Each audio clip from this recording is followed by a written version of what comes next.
The real estate market across the Greater Toronto Area continues to be relatively soft as interest rates are high, but we should see some major big changes coming up very soon. So we're hearing the Bank of Canada is expected to drop the overnight rate on October 23rd, either 0.25 or 0.5, which is half a point. And that means it's either going to be 4% or 3.75 for the overnight central bank rate. This is a big relief for variable mortgage holders, and it should also help to lower the fixed mortgage rates soon, I hope, as well. So this will be significant, and given that inflation is now below 2% in September, and the US cut half a point last month, we are anticipating several more cuts until sometime next year. So here's my perspective. They should have done this bigger cut earlier, like in September or even early October, and it would have really made the fall market stronger than it is today, because right now it's pretty sluggish for house sales volume. We're in an unusual supply inventory right here in the GTA with more than 3 to 5 months of listings depending on the neighborhood and the type of property. And the average days on the market is close to 30 days, which is about a month.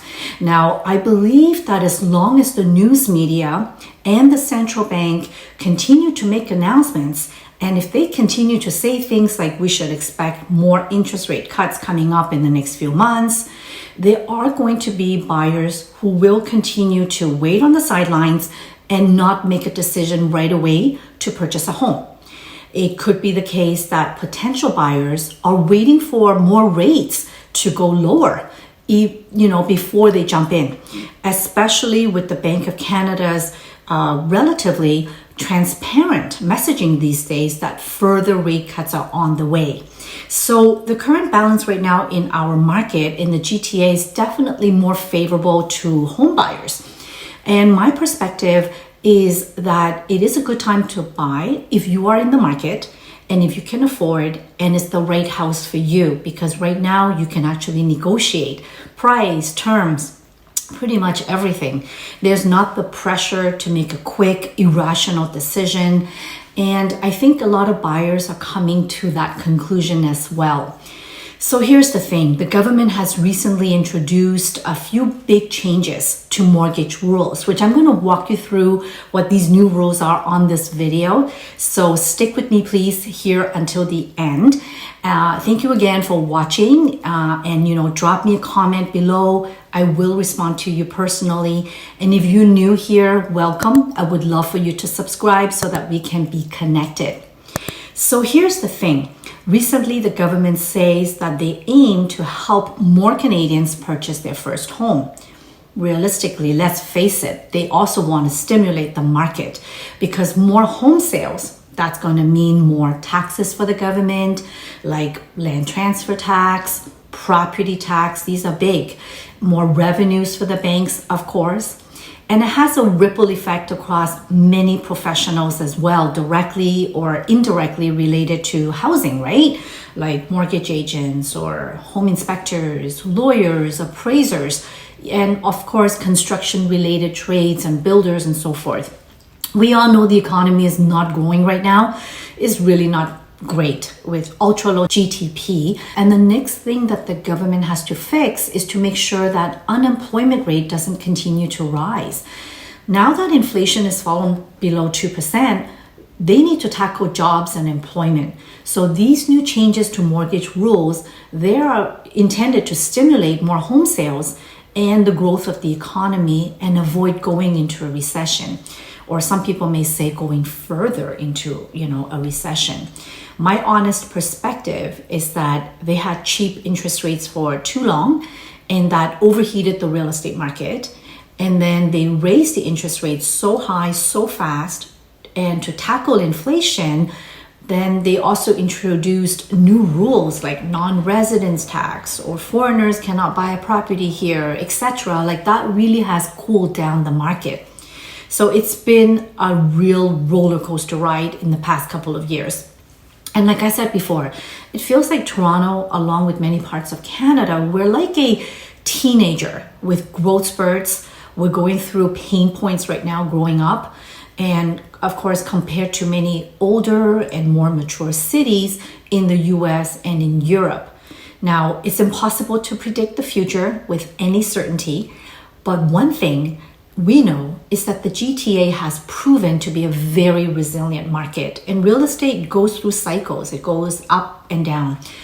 So let's dive right in. What are the new mortgage rules? Okay, let's start by talking about the two main changes the finance minister has recently announced. So the first one, number one, is first-time home buyers can get a 30-year mortgage on any type of home. This is a big deal because before, if you didn't have a 20% down payment, you were stuck with a maximum 25-year amortization. And we know that most first-time home buyers, they can afford condos or condo townhouses here in the GTA. So if more first-time buyers can qualify for longer mortgage with less down payment, this should help to see more entry-level home sales like condos or townhouses. Not only that, but the 30-year mortgage is also now for anyone buying a newly built home. They can qualify for a 30-year mortgage term. So that's for new build. So you don't need to be a first-time home buyer. You can be any home buyer. As long as you're buying a newly built home, you can apply for a 30-year mortgage. So what does this mean in practice? Well, essentially with a 30-year mortgage, your monthly payments will be lower compared to a 25-year mortgage. So this could make it easier for people to afford their homes in the short term. However, keep in mind that while lower monthly payments, they sound great, you'll end up paying more interest over the life of the mortgage. That's something to consider before jumping into a longer mortgage term. And I'm going to explain that in more detail, so stick with me, okay? Number two, the second change that the government is making is significant. They're increasing the cap price for insured mortgages. So when you put down less than 20% down payment, and this is the first time that they're doing this since 2012. This is going to be effective as of December this year. The new price cap is going to be 1.5 million versus the previous cap of 1 million to allow any home buyers to qualify for a mortgage with less than 20% down payment. So this means that more people will be able to get insured mortgage if they're buying a higher priced home, such as a semi-detached or detached house, without having to put down that 20% down payment. Many home buyers, they've been saving, right, for 20% in order to enter the market at that $1 million price point. But now, with this new rule, they can purchase a house of the same amount with less than 20% down payment.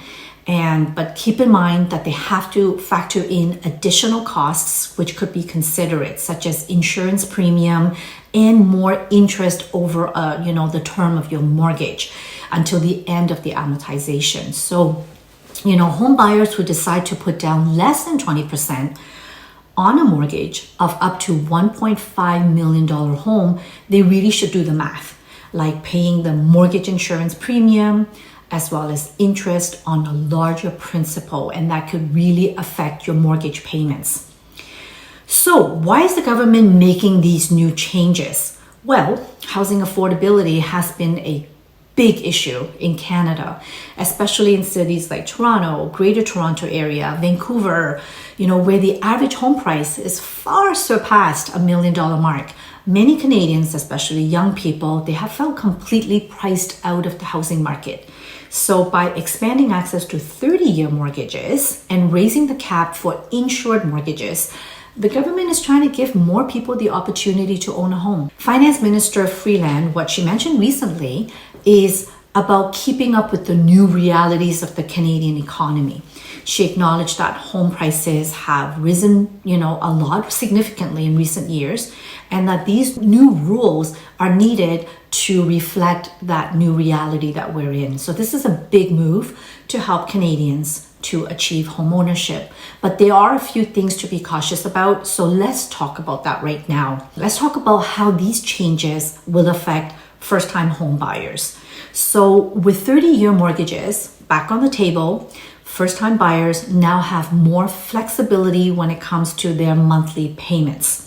So instead of feeling the pressure to make larger payments over a shorter period of time, you can spread those payments out over 30 years, which gives you a bit of a, more breathing room, let's say, on your budget. Now, just a quick side note, as an example, in the UK, they actually offer first-time home buyers 35 to 40 years mortgage terms.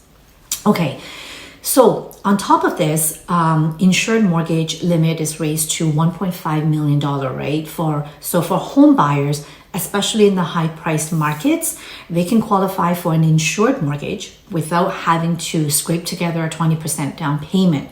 So this could be a game changer for people who have been saving, but they haven't quite got enough yet to make that 20%. So now remember to be cautious, because just because you can qualify for the mortgage, make sure that you look at your payment on a monthly basis and that you're comfortable with your monthly budget.